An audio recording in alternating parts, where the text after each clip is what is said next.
Bonjour à tous, bonjour Jean-Marie. Hello Nicolas. Comment vas-tu depuis tout ce temps-là? J'espère que tu vas bien. Et je sais que tu as beaucoup travaillé. Tu vas sortir un nouveau livre. On va en parler dans un instant. Pour les Oui, oui, personnes qui ne te connaissent pas, tu es déjà intervenu à la Semaine du développement oui. et tu es l'auteur du livre Puissance de l'être. Et tu t'occupes de- d'énormément de sujets. C'est quoi le sujet sur lequel tu es comment dire, aujourd'hui le plus apprivoisé. Ouais, et disons qu'il y en a quand même plusieurs. Il y en a un, vraiment, je m'occupe, on va dire essentiellement quand les gens viennent vers moi, c'est déjà pour mieux comprendre les rouages de leur vie, justement apprivoiser leurs facettes à l'intérieur et surtout travailler sur les blessures. Parce qu'effectivement, les parties à l'intérieur de nous, elles agissent malgré nous, et puis on parle souvent de sabotage, ou alors des fois dans nos vies, on ne comprend pas pourquoi il y a des choses qui... Voilà, on est en train de monter une entreprise, on a l'impression d'avoir fait tout juste, et au dernier moment, se passent des choses inattendues qu'on appelle souvent sabotage. Je trouve le mot est un peu dur, je dirais plutôt, c'est à l'intérieur de nous une Mhm, blessure qui est là, et je m'occupe beaucoup de ça. Après, il y a l'autre partie un peu plus où j'aime parler de clairvoyance, c'est-à-dire d'apprendre aux gens à lire une situation, à lire leur intérieur, comment, vraiment les rouages précis de la vie. Ça, c'est un peu l'autre chose. Et je suis médium aussi. Voilà. Donc, ok. en somme, je ne sépare pas ces choses de moins en moins parce que je trouve que c'est bien de mettre toutes ces choses-là, puisque en somme, ça va nous aider au quotidien et dans les choses extrêmement pratiques, hein. Moi, je reste Mhm. quelqu'un de très pratique. Voilà, ça doit nous aider au travail, dans la vie de couple, comment faire, et d'une manière très précise et concrète. Voilà. Donc, quelque part on touche en fait à des questions qui sont pas du tout, je les appelle plutôt parascientifiques. J'aime beaucoup cette comparaison là. Nous avons la science où on peut, pour construire un pont, on fait des calculs, etc. Facile. Euh, il y a des éléments parascientifiques, je les appelle aussi comme ça pour les intelligences multiples. Comment mesurer une intelligence? Le QI, il a aussi, voilà, par exemple, il y a un certain nombre de mesures, mais est-ce que ça détermine l'humain? Et il y a un certain nombre de choses que l'humanité ne sait pas expliquer aujourd'hui. Comme par exemple, être médium, scientifiquement parlant, c'est inexplicable au jour d'aujourd'hui. Et c'est comme, il y a des personnes qui pensent à une autre personne et d'un coup, il y a un téléphone qui sonne où on la rencontre, etc. Et tout le monde a eu ce genre de situation. Je pense à quelqu'un et quelqu'un m'appelle, ou l'inverse, j'appelle quelqu'un qui quelqu'un me dit, ah, j'ai pensé à toi, tu tombes au bon moment. C'est inexplicable d'un point de vue scientifique, mais il y a quelque chose qui est là. On le constate d'une manière empirique, mais la science aujourd'hui n'est pas incapable de l'expliquer. Et tu es aussi voilà, Les sur ce deux. monde. Il y a les deux, parce qu'en réalité, il y a les choses, entre guillemets, qu'on n'explique pas, mais que on peut tout à fait. C'est juste parce qu'on n'a peut-être pas les technologies pour. Et encore, on a déjà des bribes, à mon avis, de démonstration et de preuves. Mais en réalité, je mélange les deux, hein. C'est comme quand je fais une lecture, je dis aux gens, ne mettez pas de côté, moi j'appelle ça le côté Sherlock Holmes. Moi, par exemple, tout d'un coup, quand je vois, j'ai une déduction, ton mouchoir, il tombe d'une certaine manière, d'un certain côté, ça va extrêmement vite. Je peux te dire à la rigueur, comment tu t'es levé ce matin, avec quelle émotion et tout. C'est-à-dire qu'il y a un mélange des deux. Je ne veux pas séparer les deux mondes parce que, C'est ça, donc tu englobes, tu oui, prends la vraiment, vision holistique. oui, vraiment, parce que je trouve que quand on travaille les blessures, il y a des côtés extrêmement précis, concrets. On peut même faire des démonstrations scientifiquement prouvables, d'accord? Même jusqu'à des notions complexes d'espace et de temps. Et en même temps, j'ai à côté de moi une équipe de choc, on va dire des êtres que chacun appelle comme il veut, des êtres de lumière, les êtres de l'autre dimension, qui sont là vraiment pour nous aider. Donc, je mets les deux à la fois et ça n'empêche pas aussi d'être très concret, pratique. D'accord? Le but, c'est pas tu vois, voilà, quand on a des problématiques ici sur Terre, pour moi, il faut des réponses concrètes Oui, et logiques aussi, parce que en soi, on ne peut pas vraiment séparer les deux. oui, Si on sépare les deux, c'est que tout d'un coup, ça vient bancal. Les gens qui sont trop rationalistes, ils ne peuvent pas voir ce qu'il y a derrière. Et les gens qui sont toute la journée seulement un peu versés vers le haut ne sont pas enracinés sur Terre non plus. Donc en réalité, l'idéal, c'est de pouvoir faire son mélange des deux, parce que ça, c'est encore Mhm. différent. C'est que chacun est différent. Donc, voilà, moi, je n'aurais peut-être pas tout à fait le même langage qu'un patron d'entreprise, ce qui est normal. Voilà, comme un thérapeute, on va dire, qui est dans une certaine logique, il va avoir son langage. Alors moi, en plus, j'essaye de faire que je suis très, comment dire, je parle, voilà, j'écris comme je parle, vice-versa, donc j'essaye d'être le plus simple possible, avec des mots le plus simple possible pour que ce soit vraiment accessible à tous, et je préfère que ce soit comme ça, en somme. Et donc, ça nous amène à encore enfin, deux éléments. La semaine du développement, le fil conducteur, c'est performance et bien-être. Donc, quelque part, performance, donc c'est le côté terre à terre et bien-être. On a un peu plus, voilà, comment je vais constater que je suis bien. Donc, la question pour toi, comment tu perçois cette question? Et c'est la thématique, le fil conducteur de cette semaine. Finalement, comment on peut englober et se sentir mieux, mais en même temps avancer dans la vie et avoir des résultats. Et tu touches aussi à une question qu'on n'apprend pas à l'école, ce sont les émotions. Et tu vas Oui. sortir, tu as écrit un nouveau livre Oui, voilà, qui va qui sortir sort le tout 1er juste février aux éditions Livre en un an. février 2024. Oui. Les émoticônes, Alors, les émotionnautes. et les émotionnautes comme les astronautes, ok, les Oui, émotionnautes. voilà, c'était Il dans a cette inventé un esprit. mot, Oui. les émotionnautes, le guide ultra pratique pour apprivoiser ses émotions.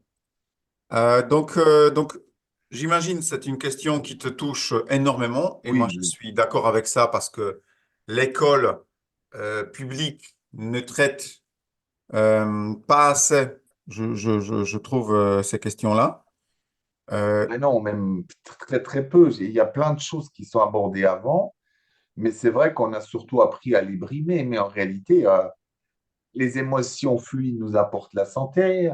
Si tu es tout le temps, ben, on parlait de performance, j'aime pas trop le mot performance, on va dire de l'efficacité, parce que performance, ça dépend pourquoi on veut être performant, hein, c'est fait d'accord? Maintenant, exprès. ouais, on peut utiliser plutôt, moi j'aime bien, on peut être efficace. Moi je vois, il y a des journées où tout d'un coup j'ai des émotions, je suis peur, j'ai de l'insécurité. Je vois, quand je travaille, je suis complètement inefficace. Parce que je saute du coq à l'âne ou tout ça, tu vois, je ne suis pas structuré. Donc il y a bel et bien un lien avec l'émotion, il y a bel et bien un lien avec son intérieur et quand même être efficace. Et puis on peut tout à fait, parce que j'ai quand même parlé avec des patrons, enfin des chefs d'entreprise, et je voyais, parce que pour eux, très souvent, pour certains, l'idée de bien-être, c'est forcément qu'on va perdre de l'argent et qu'il faut trop prendre pour le temps. J'ai dit non, on peut aménager les choses pour travailler différemment, mais que les gens soient en bonne santé, bien, euh, valorisés, et à la fois. Mais bien sûr, il y a des choses qu'on n'ose pas dire. Moi, je voyais dans le monde de l'entreprise, de savoir qu'il y a presque 70% de gens qui font quelque chose qu'ils n'aiment pas est un vrai problème. Donc, et c'est très peu abordé. Et là-dedans, voilà, moi, je trouve qu'il y a plein de nouvelles choses, de nouvelles terres à aller voir. D'accord? Et c'est vrai que les émotions sont importantes parce que elles amènent vraiment des maladies. Je veux dire, le cancer, c'est entre autres une partie d'émotions qu'on garde à l'intérieur. On n'a pas appris à faire avec ça.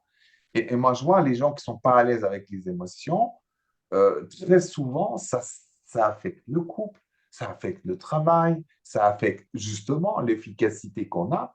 Et je peux témoigner parce que je vois très bien quand là, je suis dans une période où j'ai déménagé, donc il y a un peu d'insécurité, on emménage, on est dans un lieu qu'on ne connaît pas. Je vois combien nos pensées avec nos émotions s'évadent.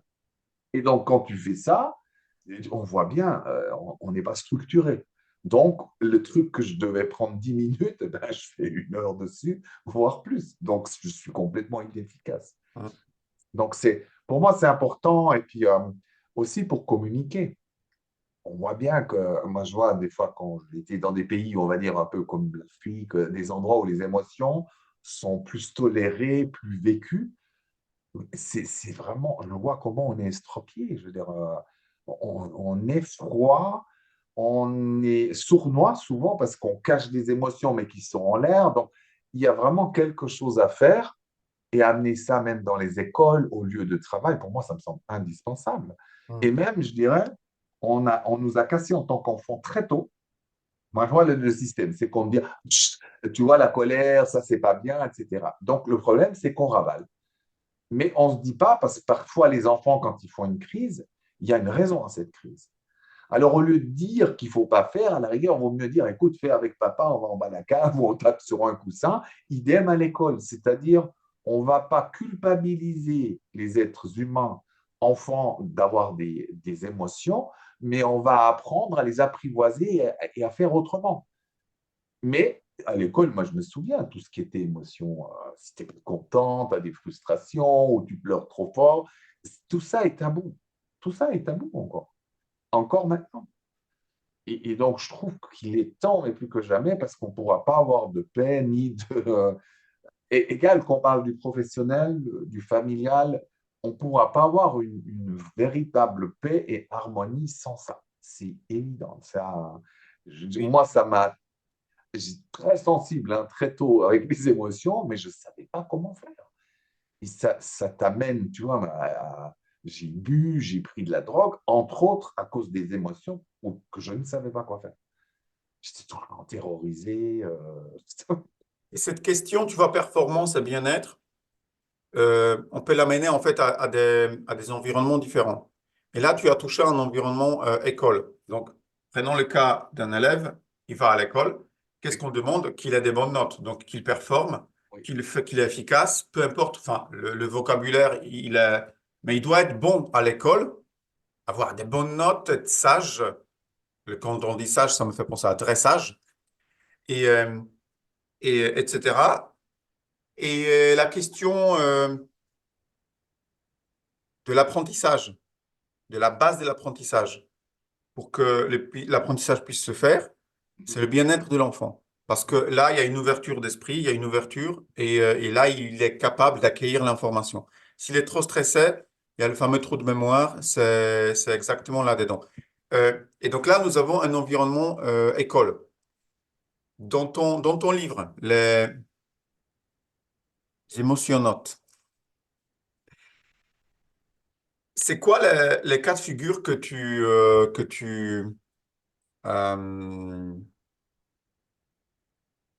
tu touches, tu parce que prends sur tapis?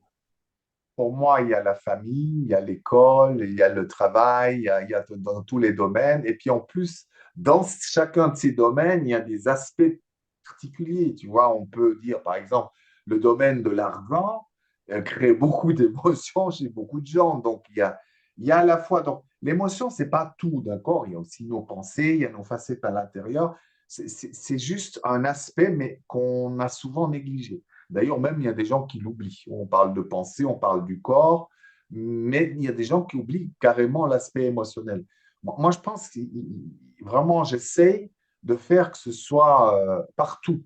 Donc, le livre n'est pas adressé seulement à une catégorie de gens. C'est que tu peux être, par exemple, dans une entreprise et dire, tiens, t'inspirer, dire, oh, voilà, c'est... Moi, je te donne un exemple, hein. J'ai travaillé à un endroit assez improbable qui est comment dire, les télécoms à l'époque, d'accord? Donc, j'étais dessinateur, je dessinais des conduites, des machins, bref, travail peu intéressant. Et on voyait que tous les gens qui étaient là, à part qu'ils étaient bien payés, la plupart s'ennuyaient et trouvaient ça vraiment chiant comme boulot. Et je peux t'assurer, quand tu rentres et que tu sens des gens lourds et déprimés, et quand tu regardes l'efficacité de ce service et le nombre de fois que les gens sont malades, c'est juste hallucinant. Tu vois, maintenant, tu verrais ça d'un œil. Moi, je vois, puisque j'ai travaillé après longtemps dans le privé, travailler comme ça, c'est de l'inefficacité et on est payé pour, en somme, glander à l'époque, d'accord? Donc, mais je voyais, mais l'énergie qu'il y avait là, de toute façon, ça ne peut pas marcher. Mm. D'accord? Parce que les gens sont que dans oui, mais tu vois, le chef, il est tellement con, et puis on est sous-employé, puis ci et ça, que tout le monde se plaint, hein, à 80%, et on reste dans ce genre d'énergie très lourde. Donc, on peut dire que dans une énergie comme ça, il n'y a personne qui va bien travailler. Et en plus, les gens, effectivement, moi j'avais un diplôme, j'ai fait des grosses œuvres. Et tout d'un coup, tu es là, il y a quelqu'un qui me dit, Jean-Marie, voilà, il faut écrire comme ça. J'ai dit, non, mais tu plaisantes. J'ai un diplôme supérieur au tien, j'ai fait ce chantier là-bas, tu vois, là où on est dedans, dans ce grand bâtiment, 6 mois qu'il les calcule.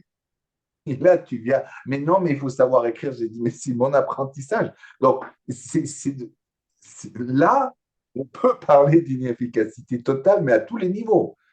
Ça ne va pas. C'est pas possible, d'accord? Maintenant, il y a plein de choses à remettre aussi en question dans la société. Les notes, pourquoi la performance, etc. Mais bon, en disant que pour l'instant, c'est comme ça, comment faire au mieux avec les notes, avec ce qu'il y a? D'accord? Même si je ne suis pas d'accord, peut-être dans 100 ans, ce sera autre chose. Mais pour l'instant, il faut faire avec. Donc, il faut bel et bien amener l'histoire de quand même comment s'en sortir à l'école, comment quand même mieux passer les caps. Peut-être qu'il y a beaucoup de gens, il y a des branches que j'aimais bien faire et d'autres, c'est m'ennuyer la grammaire. C'est du temps à faire des mathématiques modernes. Tu vois, je veux dire, les gens sont pris là parce que, bien sûr, ils sont téléguidés pour une société telle que la nôtre. Mhm. D'accord? Sinon, on ne ferait pas ce genre d'école, mais bien sûr, ça doit correspondre, soyons clairs, aux besoins, même déjà après, des emplois et des choses qu'il y a sur le marché. Mais ce n'est pas adapté à un être comme nous, dans le sens, je suis vraiment, moi, j'essaye d'inviter les gens à faire ce qu'ils aiment de plus en plus, mais avec une idée très claire. C'est-à-dire, si on fait une démarche pour changer de métier ou faire autre chose, il faut prendre le temps, il faut réfléchir comment faire. Il y a vraiment une. Voilà, là, on est dans le côté rationnel aussi, où non, je veux dire, tu ne peux pas changer là comme ça. Pour l'instant, si tu veux trouver un autre travail, il faut prendre le temps, faire ton CV, préparer ton départ si tu changes de métier. Bref, voilà, ça se fait. Voilà les deux nouveaux côtés. D'accord? Mais je suis convaincu dans l'ère qui vient, faire un travail qu'on n'aime pas, ça va venir extrêmement difficile. Parce que Mhm. les gens le ressentent mieux aussi, de plus en plus. Moi, je vois, les gens, ils en peuvent plus, certains. Performance et bien-être.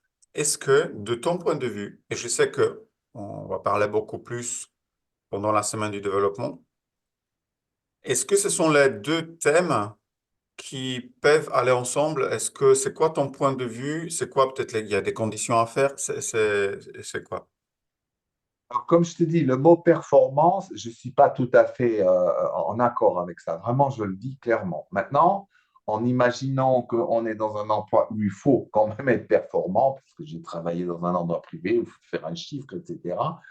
Là, je peux quand même croire qu'on peut faire mieux. Et d'ailleurs, je travaille avec des gens aussi, qu'on peut amener une forme de bien-être, de reconnaissance aussi au travail, même si on n'aime pas trop le travail qu'on fait, et d'être plus performant.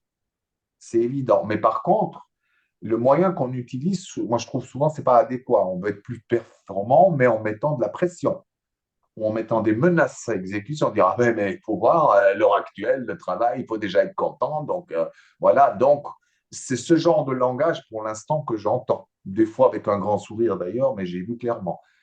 Il y a une peur de dire tiens, si on amène un peu plus de bien-être ou de souplesse dans certaines choses, qui vont perdre de la performance, ce qui n'est pas vrai. Pour moi, c'est clair. Mais ça demande des nouvelles visions quand même. Et je sais qu'il y a déjà des entreprises, j'avais vu un exemple aux États-Unis, où déjà on fait quand même attention aux gens qui n'arrivent pas en bout de course. Ils essayent de mettre moins de pression, mais plutôt d'aménager euh, aux gens quelque chose qui va leur apporter du bien-être. Tu vois, même amener du massage au travail, la garderie qui est directe sur le travail, c'est-à-dire voilà, à des prix défiant toute concurrence, à une forme de reconnaissance, même aux gens d'ailleurs qui aiment moyennement leur métier, mais qu'on reconnaît quand même la valeur intellectuelle de la personne et autres, ou tout ce que tu veux. Et je trouve que ça ne demande pas un grand effort, c'est pas un grand risque, et c'est une possibilité quand même de se sentir mieux, malgré une société dans laquelle on est où il faut performer. Voilà, Mhm. voilà c'est toujours ça, c'est difficile. Je peux en parler, mon avis là-dessus est très clair. Dans la société, je ne la vois pas telle qu'elle est maintenant. mais il faut quand même faire avec. C'est-à-dire, bah, il y a des gens qui travaillent à la banque, il y a des gens qui travaillent. Voilà. Et pour l'instant, on ne peut pas changer la banque du jour au lendemain ou d'autres entreprises. Par contre, on peut améliorer, ça c'est clair. Mais l'émotion fait partie des choses d'ailleurs. Mm. Et aussi, dans certains pays du monde, il y a des salles où ils peuvent aller casser des choses, même dans l'entreprise, parce qu'ils savent très bien qu'il y a des moments donnés, tu as envie de casser la figure au patron ou quelque chose comme ça. Donc, ça existe déjà et ça fonctionne déjà un peu. Mais on est timide, on n'est vraiment pas dans des pays avancés dans ce domaine-là, et en France encore moins. Je veux dire, vraiment, il y